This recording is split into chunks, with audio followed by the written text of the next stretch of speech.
Hey gang, welcome back to this episode of the Dealer Playbook Podcast. You know me, we've been together for 9 years?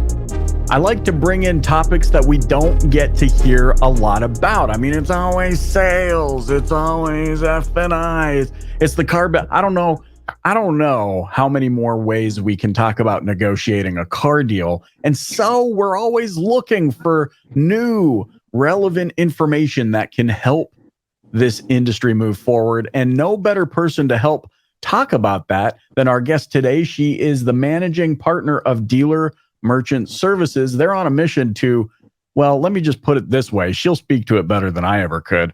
Save you a crap ton of money and remain compliant and keep the CSI high where it should be. Amberly Allen, thanks so much for joining me on the Dealer Playbook Podcast.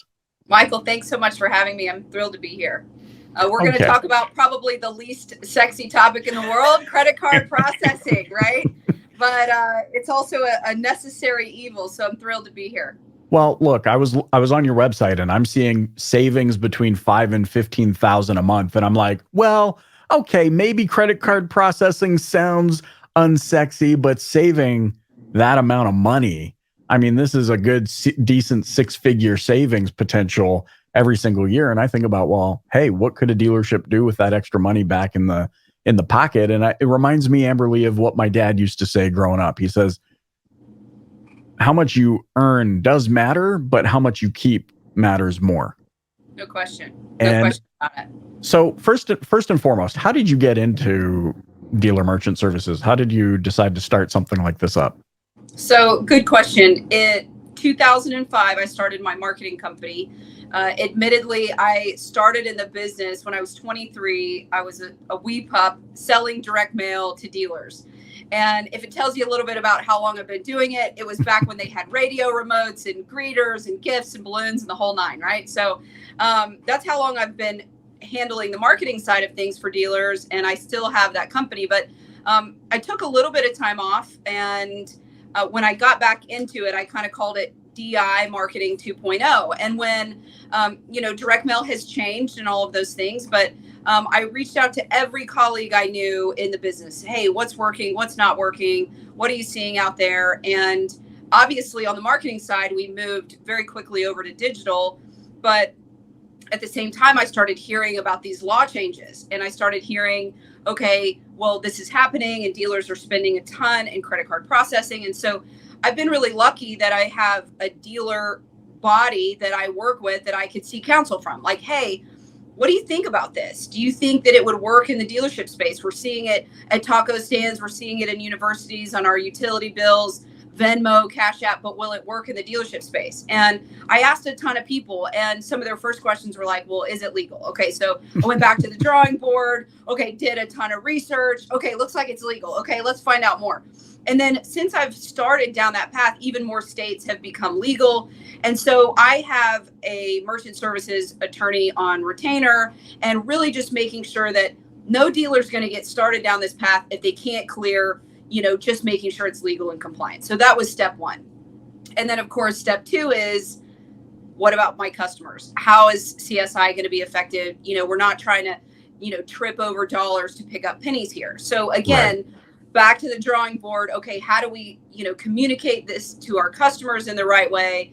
And so we created a Dealer Merchant Services University to certify the staff on the word track and all of those things. So, and then of course, the next thing is, if the controller's not happy, nobody's happy. So how do we implement this, in the accounting department?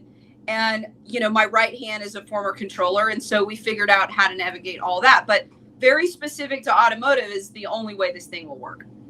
Yeah. It sounds like a ton of work. Do you have a passion for keeping track of legal compliance? No, now that is so boring, but it also was step one, right? But what I realized pretty quickly is that dealers wanted to save this money, but if we had one dealer that was a bad apple that did this all wrong, then they go back to their 20 groups and say, okay, I got sued. My customers are pissed off. This wasn't worth it. And so we kept going, okay, if we do this the right way, if we do it for automotive, it'll work. It will work. And so that's where I got to a point where if they don't go with us, they need to make sure they're doing it the right way. And, naturally people will go to us if it makes sense, right? So that's where I kind of started down. Let's focus on educating the dealer body and being the foremost expert, and the rest will work itself out. I love it. And so I see that there are a variety of things you do. You mentioned the university.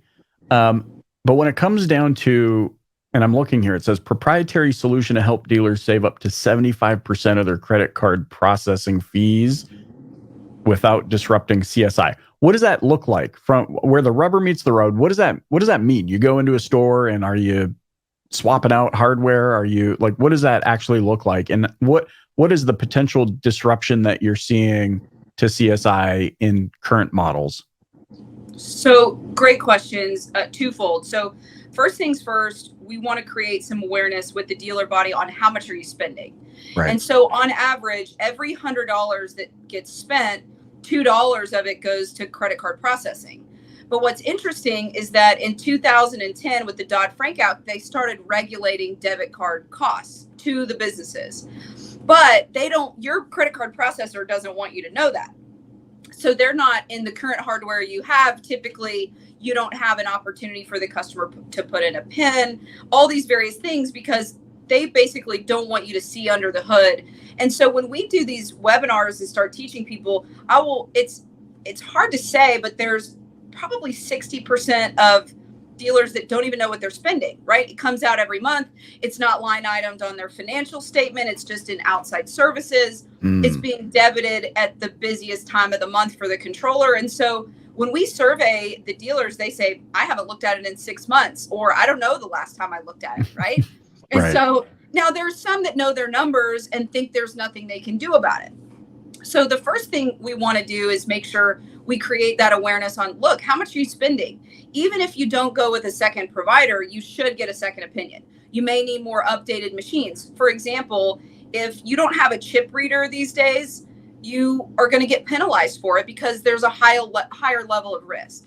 So that's just one thing that dealers need to know, that they could be saving money right off the rip.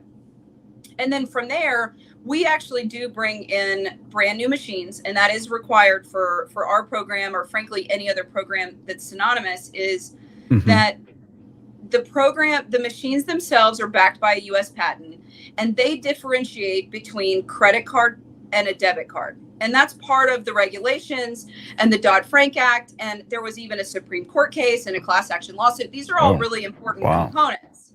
And so the machines themselves differentiate between credit and debit because you're not legally allowed to add a surcharge or a 3% cost on top of a debit card. So interesting. That's where the proprietary piece comes in. And that's where it's really important that dealers don't go, okay, this is a DIY project, I'm just going to add it to my RO. No. This is not a DIY project.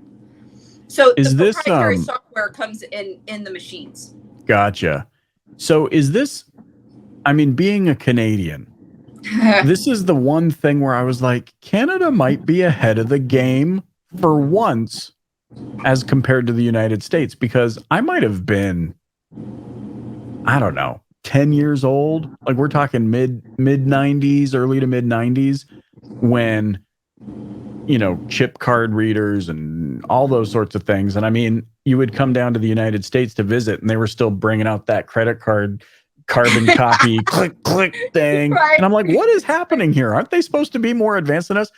But to your point, it's interesting to me that in Canada, I have a debit card, which means money comes out of your checking or savings account.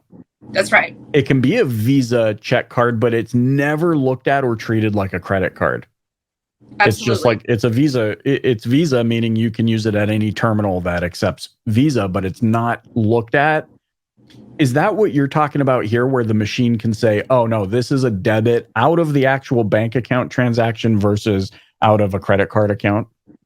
Well, so all of that's absolutely true. As it pertains to credit cards, there are two rails. You've got the debit and banking rail, right? And there's less liability and risk there because it's coming right out of your account. Right. And then you've got the credit rails that have to ping and say, okay, Mrs. Jones has this much credit available, ping back and say, yes, approved.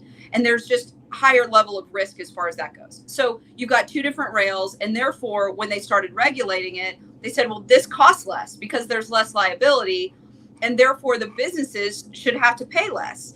And so that's where things came in. And let me give you a real world example. You've got a $100 RO. And as it sits today, the dealerships only keeping 98. But if you give the customer a choice and say, look, Mr. Customer, your RO today is 103 if you use your credit card, but it's only 100 if you use cash, check, or debit. How would you like to pay? And so the benefit is the transparency, and the dealership keeps $100 of now that credit card transaction. So that $2 is coming back to them. But the benefit is we didn't have to raise our prices across the board. I mean, frankly, Mike, this is the only fee that we're not passing on to the customer that we legally can.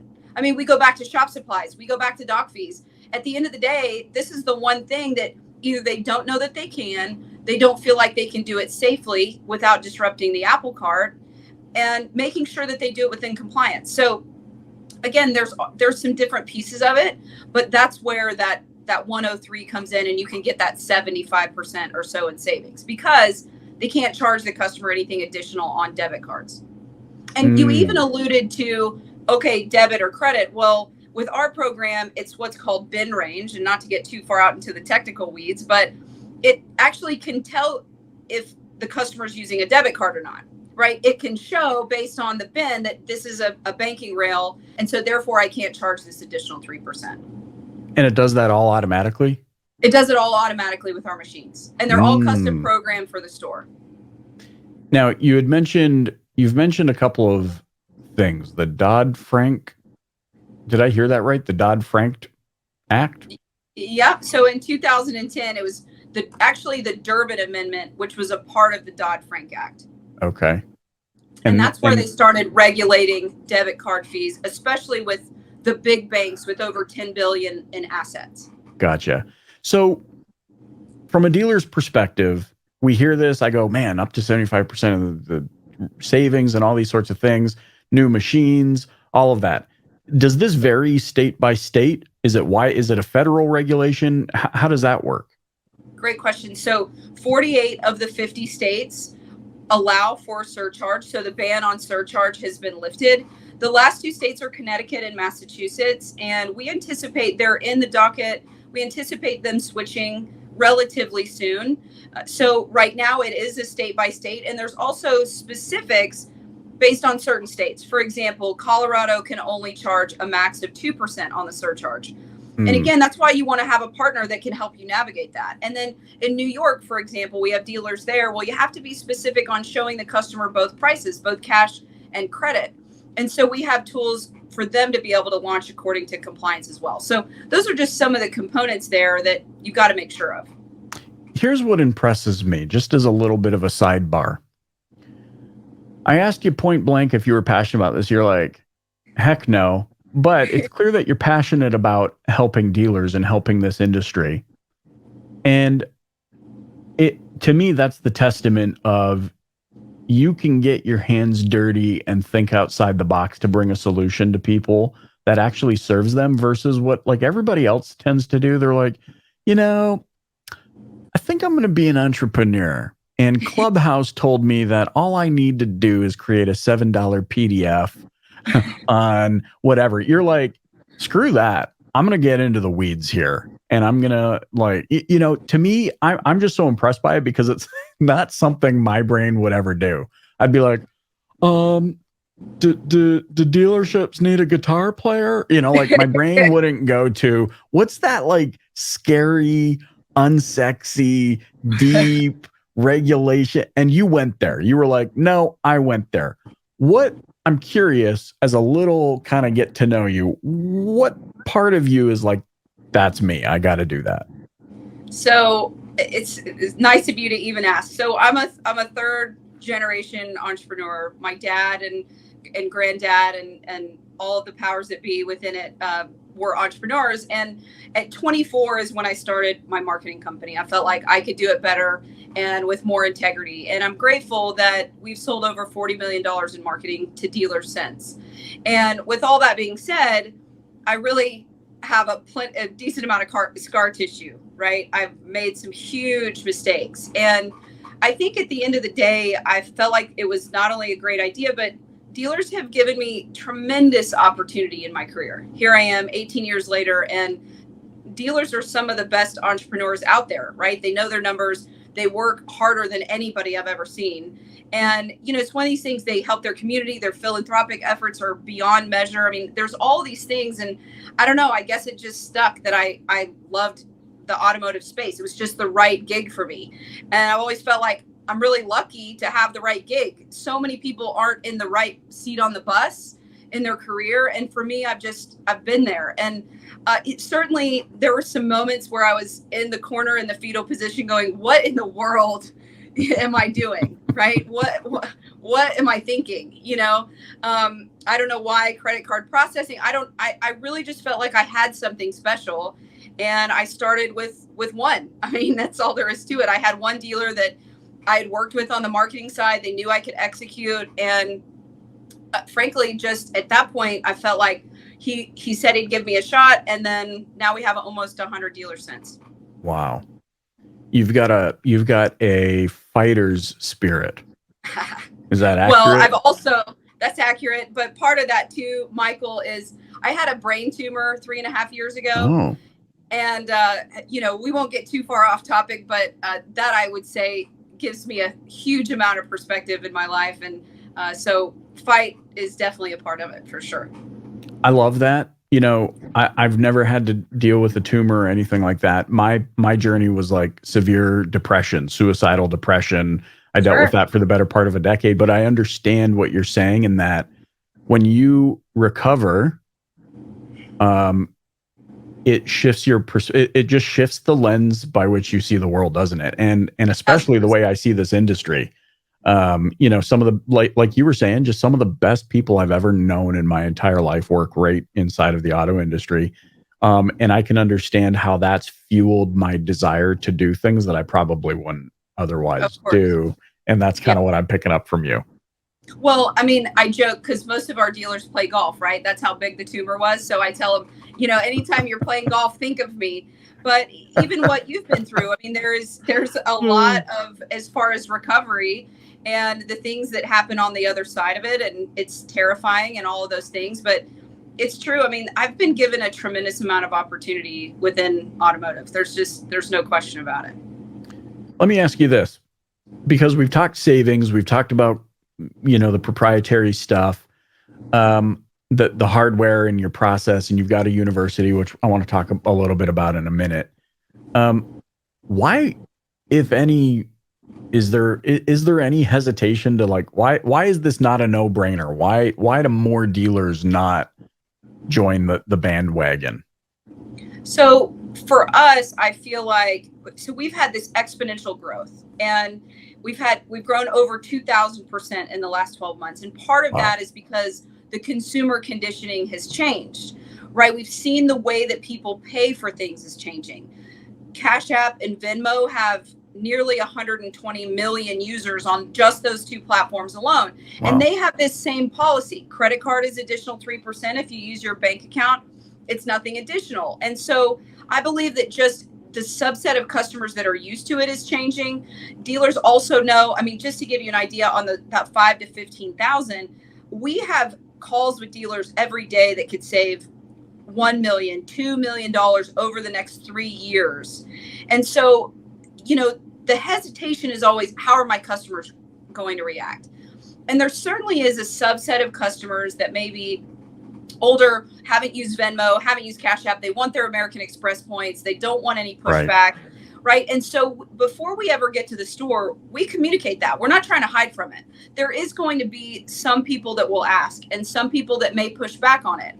At the same time, you at the store level have the autonomy and now the ability to be much more generous should you choose to. Okay, Mrs. Jones, I understand you've been coming here for 15 years. I'm going to go ahead and waive this 3%, give you that 3% off this time, but just know for next time, next time you come in, and we're simply doing this to make sure that we have more resources for our employees and our facility and that sort of thing. And so I think it's important to note, I have a dealer that got to raise their minimum wage because they could save this enormous chunk of change, 20 grand a month.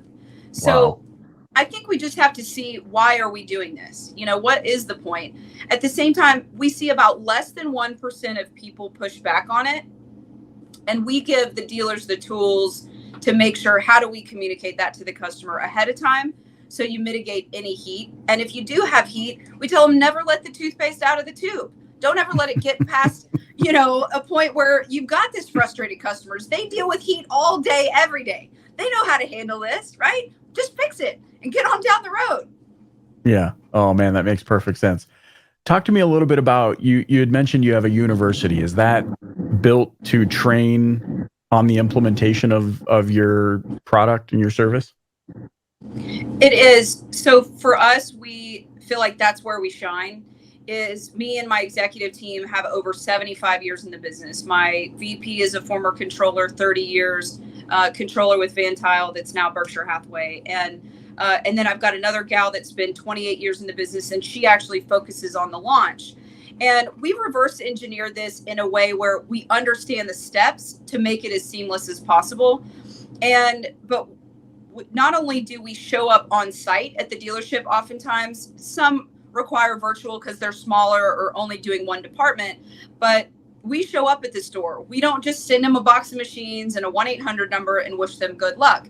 We do a huddle beforehand with all of the management, and then we do a full training program. So they go through Dealer Merchant Services University and get a certificate at the end of it to make sure they understand, why are we doing this? What's the word track? What's the point? What is the point of all of this? You're going to make me fly into a hornet's nest, supposedly. And how do I mitigate that? And so before we ever get there, we make sure that they're trained ahead of time. They know how to communicate this in a way that they can mitigate any heat. And they're all certified by Dealer Merchant Services University. Amazing. And we offer training into perpetuity as well. I mean, we aren't just going to, it's right. One of these things where sometimes they need some hand holding, and that's okay. Hey, I got a client that they keep saying this. Well, figure it out on your own. Right, exactly. Hey, guys, something's going wrong with my machines, or something's happening with this customer and their debit card, whatever the case may be. That white glove service is really where we shine. Yeah, this makes a ton of sense to me. I mean, why would I not want to recoup this money? And like you said, I love that there's dealers out there that are saying, hey, now that I've recouped it, let's reinvest it back into our people. I love that. I could talk about that all day. I'm not going to do it to you, but I just love that element of these strong leaders in the industry. And, it's just been such a delight to spend some time with you today. How can those listening get in touch with you? So I'm all over LinkedIn. We're trying to continue to educate the dealer body. So Amberly Allen on LinkedIn. And so please reach out, connect with me. I'd love to connect to all your listeners. And our website is dealermerchantservices.com. So pretty simple there.